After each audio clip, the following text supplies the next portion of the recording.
Israel and Hamas may be working on a temporary ceasefire. Fallout from the Al-Shifa hospital seizure by the IDF is continuing to set in, and the Houthis hijack a commercial ship off the coast of Yemen. These stories and more in this edition of the International Affairs Roundup. On to the first story. The U.S. has brokered a deal between Israel and Hamas to release dozens of hostages held in Gaza in exchange for a 4 or 5 day pause in fighting. The agreement includes the release of around 50 hostages by Hamas. It also includes the release of approximately 150 Palestinian prisoners by Israel. With the broad outlines of the deal having already been agreed upon, it still needs formal approval from the Israeli War Cabinet, but could begin as soon as Tuesday, November 21st. The Washington Post, however, already published an article about this agreement, citing U.S., Israeli, and Qatari officials. The report also noted that the ceasefire will be monitored by aerial surveillance, and that this agreement would allow for humanitarian assistance to enter into Gaza by way of Egypt. As soon as the Washington Post article was published, U.S. officials did deny that the agreement had already been agreed to. However, they did not deny that an agreement was being worked on in this fashion. The deal could be reached in a matter of days, with some Qatari officials stating that only logistical constraints are what stands between this arrangement and a ceasefire. I'm including this story right now because it might happen.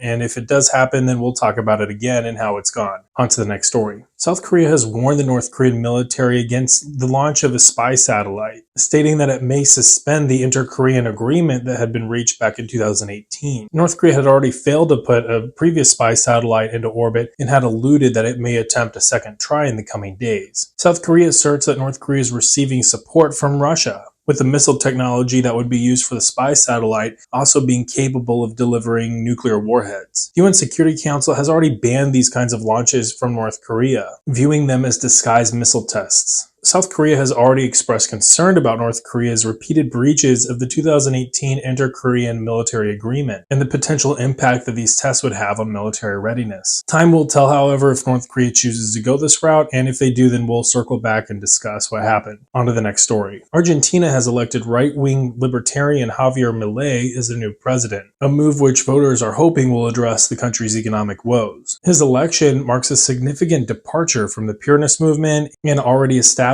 conservative groups. Milei's plans are pretty significant, including the shutting down of the central bank, the ditching of the Argentinian peso, as well as implementing drastic spending cuts for the central government. Milei's victory could impact global trade in grains, lithium, and hydrocarbons, and has the potential of disrupting Argentina's political landscape and the broader landscape of South America. These are potentially painful reforms that voters have expressed desire for given the economic crisis facing Argentina. Milei is also staunchly anti-abortion, a fan of looser gun laws, and has criticized Pope Francis, who, if you will remember, is from Argentina. Milei used to carry a chainsaw as a symbol for his planned budget cuts. However, he had ditched it to bolster his moderate image. However, upon winning the election, he brought the chainsaw back. However, Milei's challenges are enormous. He'll have to deal with the empty coffers of the government and central bank, a $44 billion debt program with the International Monetary Fund, inflation nearing 150%, and a dizzying array of capital controls. Milei will also face a fragmented Congress, which will pose challenges for passing legislation. Internationally, though, Milei has criticized both Russia and China and has sought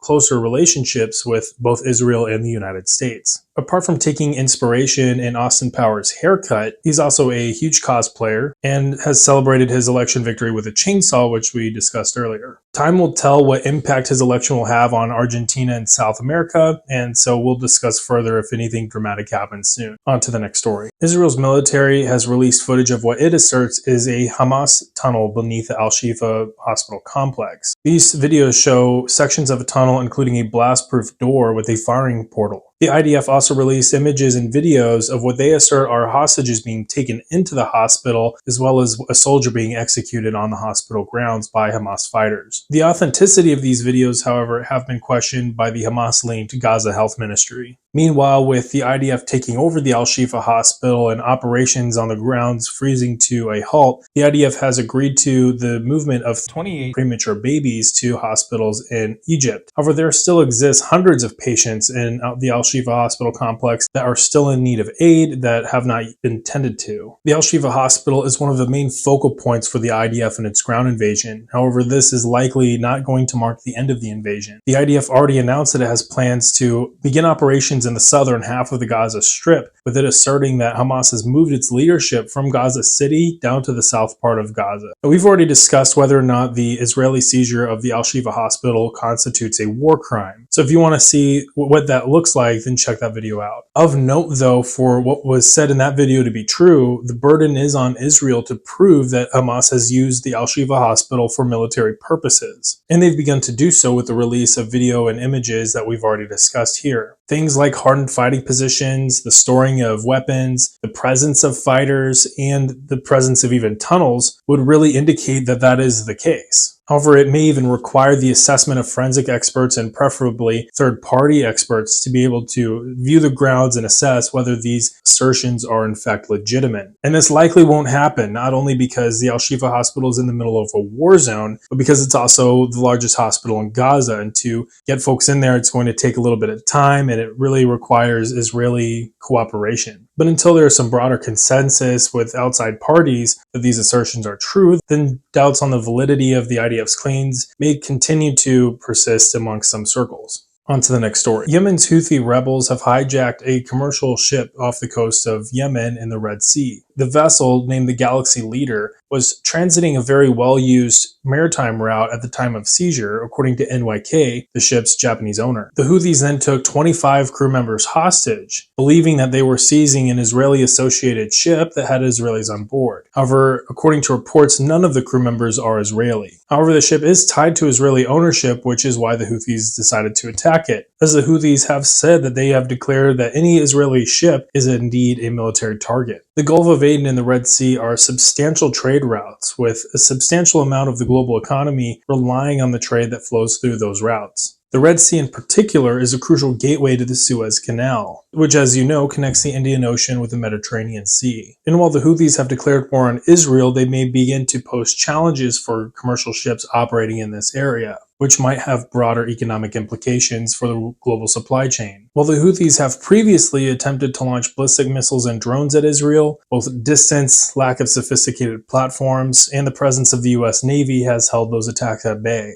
However, their ability to target civilian shipping might pose challenges down the road. If you found this video to be helpful, then leave a like on this video. It really helps this video and the channel. Leave a comment with your thoughts, and we will discuss that in the next video as well. Until next time.